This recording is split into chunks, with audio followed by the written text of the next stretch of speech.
Free trade is a policy followed by some international markets in which countries' governments do not restrict imports from, or exports to, other countries. Free trade is exemplified by the European Economic Area and the North American Free Trade Agreement, which have established open markets. Most nations are today members of the World Trade Organization multilateral trade agreements.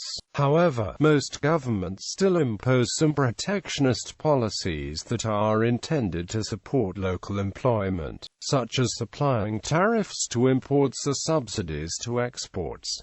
Governments may also restrict free trade to limit exports of natural resources. Other barriers that may hinder trade include import quotas, taxes, and non-tariff barriers, such as regulatory legislation. Features of free trade. Free trade policies generally promote the following features: trade of goods without taxes or other trade barriers, trade in services without taxes or other trade barriers, the absence of trade-distorting policies that give some firms, households, or factors of production an advantage over others, in regulated access to markets. In regulated access to market information, inability of firms to distort markets through government-imposed monopoly or oligopoly power.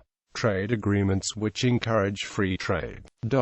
Economics of free trade. Economic models. Two simple ways to understand the proposed benefits of free trade are through David Ricardo's theory of comparative advantage and by analyzing the impact of a tariff or import quota. An economic analysis using the law of supply and demand and the economic effects of a tax can be used to show the theoretical benefits and disadvantages of free trade. Currently, the World Bank believes that, at most, rates of 20% can be allowed by developing nations, but Ha-Jun Chang believes higher levels may be justified because the productivity gap between developing and developed nations is much higher than the productivity gap which industrial countries faced. Counter-arguments to this point of view are that the developing countries are able to adopt technologies from abroad, whereas developed nations had to create new technologies themselves, and that developing countries have far richer markets to which to export than was the case in the 19th century. If the main defense for tariffs is to stimulate infant industries, a tariff must be high enough to allow domestic manufactured goods to compete for the tariff to be successful. This theory, known as import substitution industrialization, is largely considered ineffective for currently developing nations. The economics of tariffs. The chart at the right analyzes the effect of the imposition of an import tariff on some imaginary good. Prior to the tariff, the price of the good in the world market is 12. The tariff increases the domestic price to tariff. The higher price causes domestic production to increase from QS1 to QS2 and causes domestic consumption to decline from QC1 to QC2. This has three main effects on societal welfare. Consumers are made worse off because the consumer surplus becomes smaller. Producers are better off because the producer surplus is made larger. The government also has additional tax revenue. However, the loss to consumers is greater than the gains by producers and the government. The magnitude of this societal loss is shown by the two pink triangles. Removing the tariff and having free trade would be a net gain for society. An almost identical analysis of this tariff from the perspective of a net-producing country yields parallel results. For the country's perspective, the tariff leaves producers worse off and consumers better off, but the net loss to producers is larger than the benefit to consumers. Under similar analysis, export tariffs, import quotas, and export quotas all yield nearly identical results. Sometimes consumers are better off and producers worse off, and sometimes consumers are worse off and producers are better off. but the imposition of trade restrictions causes a net loss to society because the losses from trade restrictions are larger than the gains from trade restrictions. Free trade creates winners and losers, but theory and empirical evidence show that the size of the winnings from free trade are larger than the losses. Trade diversion. According to mainstream economic theory, the selective application of free trade agreements to some countries and tariffs on others can lead to economic inefficiency through the process of trade diversion. It is economically efficient for a good to be produced by the country which is the lowest cost producer, but this does not always take place if a high-cost producer has a free trade agreement while the low-cost producer faces a high tariff. Applying free trade to the high-cost producer can lead to trade diversion and a net economic loss. This is why many economists place such high importance on negotiations for global tariff reductions, such as the Doha Round.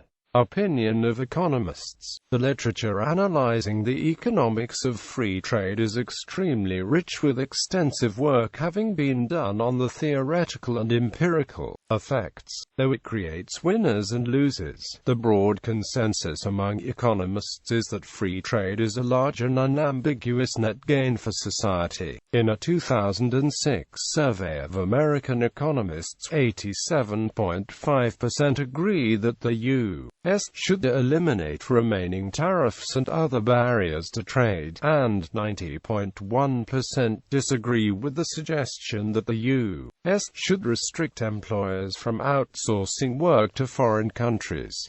Quoting Harvard economics professor N. Gregory Mankiw, few propositions command as much consensus among professional economists as that open world trade increases economic growth and raises living standards. Quote, in a survey of leading economists, none disagreed with the notion that freer trade improves productive efficiency and offers consumers better choices, and in the long run these gains are much larger than any effects on employment. Most economists would agree that although increasing returns to scale might mean that certain industry could settle in a geographical area without any strong economic reason derived from comparative advantage, this is not a reason to argue against free trade because the absolute level of output enjoyed by both winner and loser will increase with the winner gaining more than the loser, but both gaining more than before in an absolute level. History. Early era. The notion of a free trade system encompassing multiple sovereign states originated in a rudimentary form in 16th century imperial Spain. American jurist Arthur Nussbaum noted that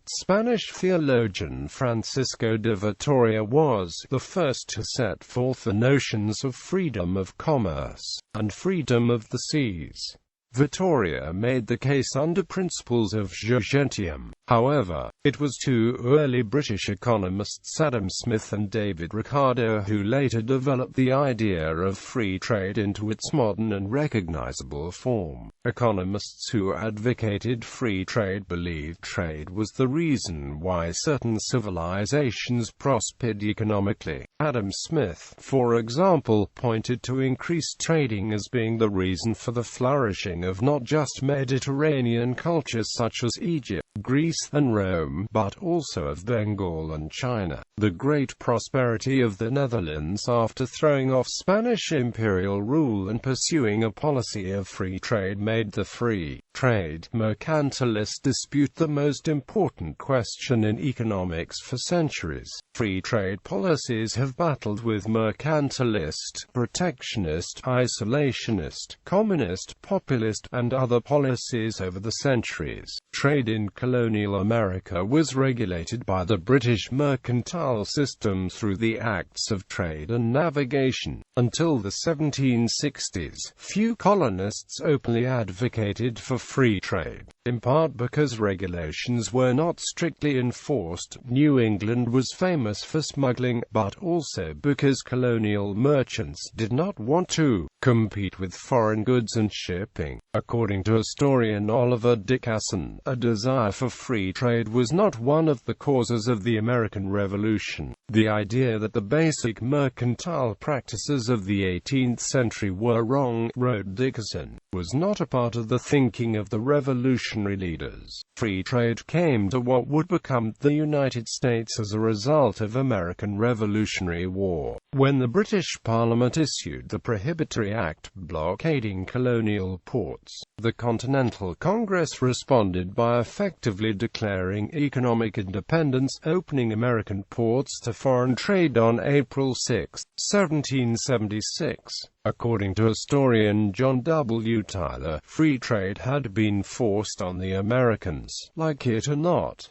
The first U.S. Secretary of the Treasury, Alexander Hamilton, advocated tariffs to help protect infant industries in his report on manufactures. For the most part, the Jeffersonians strongly opposed it. In the 19th century, statesmen such as Senator Henry Clay continued Hamilton's themes within the Whig Party under the name American System. The opposition Democratic Party contested several elections throughout the 1830s, 1840s, and 1850s in part over the issue of the tariff and protection of industry. In Britain, free trade became a central principle practiced by the 1840s. Under the Treaty of Nanking, China opened 5 treaty ports to world trade in 1843. The first free trade agreement, the Cobden-Chevalier Treaty, was put in place in 1860 between the United Kingdom and France, which led to successive agreements between other countries in Europe.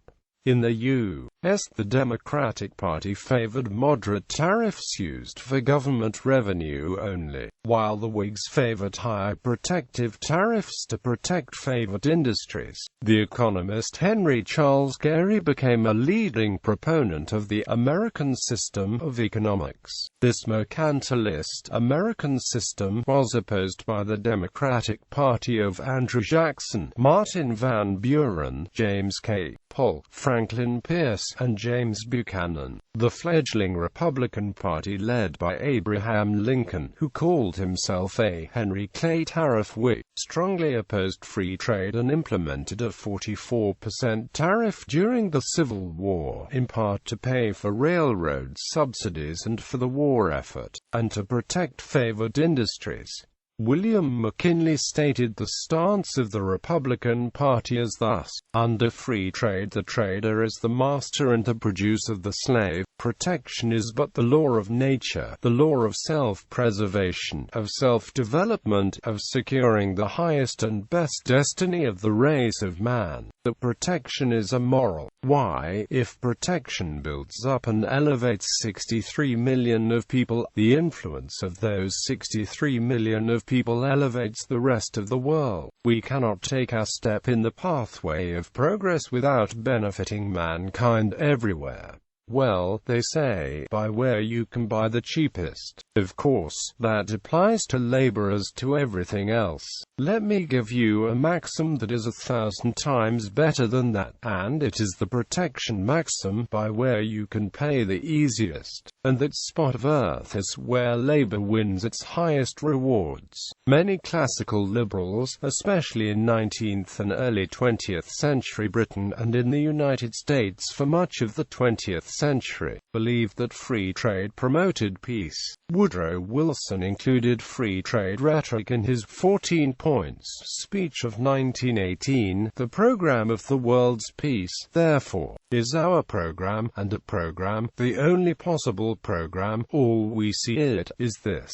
3. the removal, so far as possible, of all economic barriers and the establishment of equality of trade conditions among all the nations consenting to the peace and associating themselves for its maintenance. During the interwar period, economic protectionism took hold in the United States, particularly as a result of the Smoot-Hawley Tariff Act, which prolonged and spread the Great Depression. From 1934, trade liberalization began to take place through the Reciprocal Trade Agreements Act. The British economist John Maynard Keynes grew up with a belief in free trade. This underpinned his criticism of the Treaty of Versailles in 1919, for the damage it did to the interdependent European economy. After a brief flirtation with protectionism in the early 1930s, he came again to favor free trade so long as it was combined with internationally coordinated domestic economic policies to promote high levels of employment, and international economic institutions that meant that the interests of countries were not pitted against each other. In these circumstances, the wisdom of Adam Smith again applied. He said, in Kicking Away the Ladder, development economist Ha-Joon Chang reviews the history of free trade policies and economic growth, and notes that many of the now industrialized countries had significant barriers to trade throughout the history. The United States and Britain, sometimes considered the homes of free trade policy, employed protectionism to varying degrees at all times. Britain abolished the Corn Laws, which restricted import of grain, in 1846 in response to domestic pressures, and it reduced protectionism for manufacturers in the mid-19th century, when its technological advantage was at its height. But tariffs on manufactured products had returned to 23% by 1950. The United States maintained weighted average tariffs on manufactured products of approximately 40 to 50% up until the 1950s, augmented by the natural protectionism of high transportation costs in the 19th century. The most consistent practitioners of free trade have been Switzerland, the Netherlands, and to a lesser degree Belgium. Chang describes the export-oriented industrialization policies of the four Asian tigers as far more sophisticated and fine-tuned than their historical equivalents. Some degree of protectionism is nevertheless the norm throughout the world. Most developed nations maintain controversial agricultural tariffs. From 1820 to 1980, the average tariffs on manufactures in 12 industrial countries ranged from 11 to 32%. In the developing world, average tariffs on manufactured goods are approximately 34%. Post-World War II. Since the end of World War II, in part due to industrial size and the onset of the Cold War, the United States has often been a proponent of reduced tariff barriers and free trade.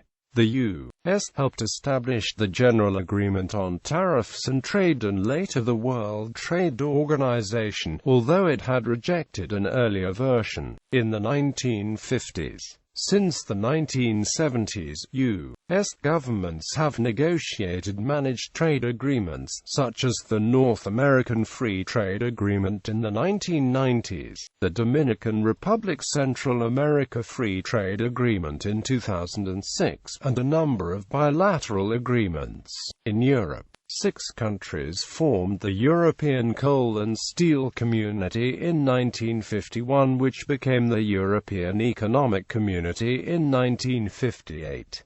2 core objectives of the EEC were the development of a common market, subsequently renamed the Single Market, and establishing a customs union between its member states. After expanding its membership, the EEC became the European Union in 1993.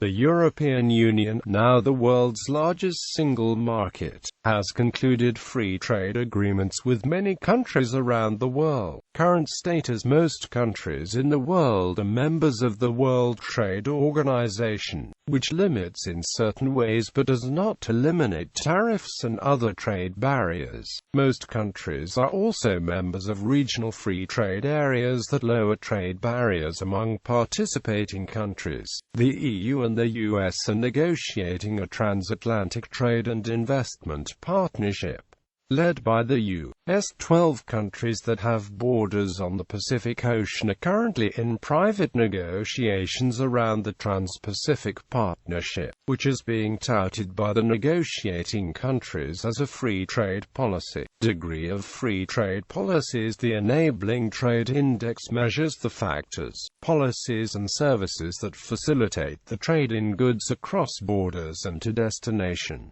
It is made up of 4 sub-indexes: market access, border administration, transport and communications infrastructure, and business environment.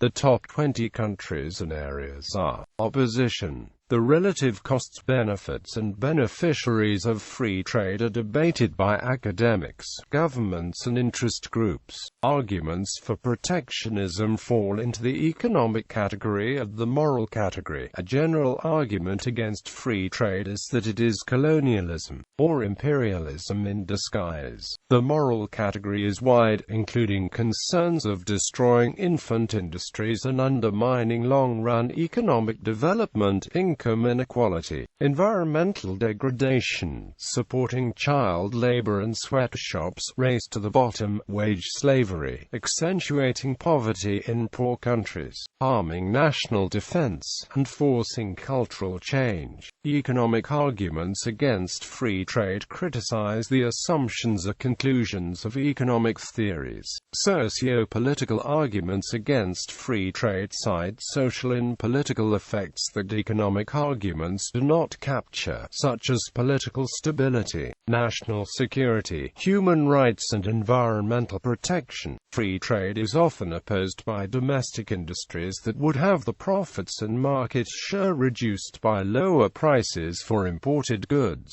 For example, if United States tariffs on imported sugar were reduced, U.S. sugar producers would receive lower prices and profits, while U.S. sugar consumers would spend less for the same amount of sugar because of those same lower prices. The economic theory of David Ricardo holds that consumers would necessarily gain more than producers would lose, since each of those few domestic sugar producers would lose a lot while each of a great number of consumers would gain only a little. Domestic producers are more likely to mobilize against the lifting of tariffs. More generally, producers often favor domestic subsidies and tariffs on imports in the home countries, while objecting to subsidies and tariffs in their export markets. Socialists frequently oppose free trade on the ground that it allows maximum exploitation of workers by capital. For example, Karl Marx wrote in the Communist Manifesto, "The bourgeoisie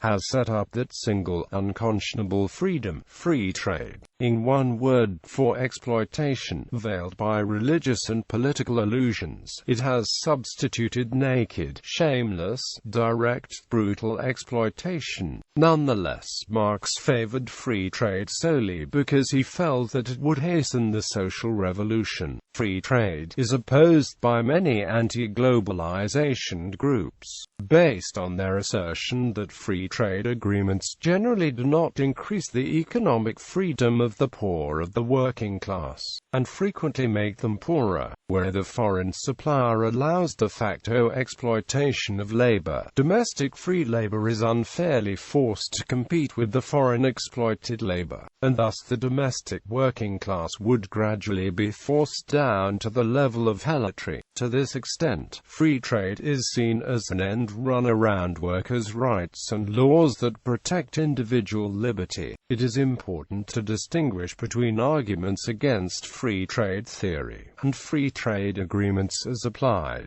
Some opponents of NAFTA see the agreement as being materially harmful to the common people, but some of the arguments are actually against the particulars of government-managed trade, rather than against free trade per se. For example, it is argued that it would be wrong to let subsidized corn from the U.S. into Mexico freely under NAFTA at prices well below production cost because of its ruinous effects to Mexican farmers. Of course, such subsidies violate free trade theory, so this argument is not actually against the principle of free trade, but rather its selective implementation. Research shows that support for trade restrictions is highest among respondents with the lowest levels of education. The authors find that the impact of education on how voters think about trade and globalization has more to do with exposure to economic ideas and information about the aggregate and varied effects of these economic phenomena than it does with individual calculations about how trade affects personal income or job security. This is not to say that the latter types of calculations are not important in shaping individuals' views of trade, just that they are not being manifest in the simple association between education and support for trade openness.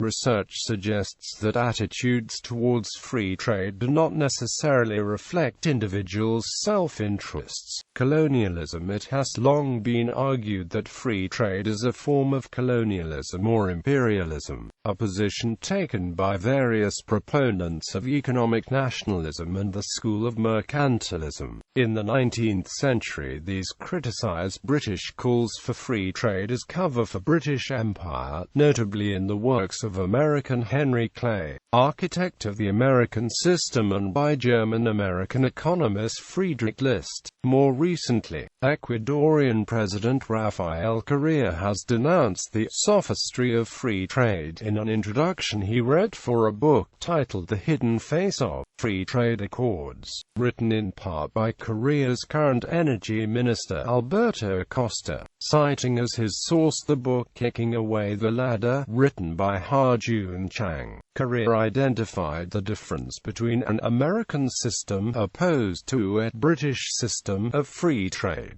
The latter, he says, was explicitly viewed by the Americans as part of the British imperialist system. Quote, according to Correa, Chang showed that it was Treasury Secretary Alexander Hamilton, and not Friedrich List, who was the first to present a systematic argument defending industrial protectionism. Alternatives.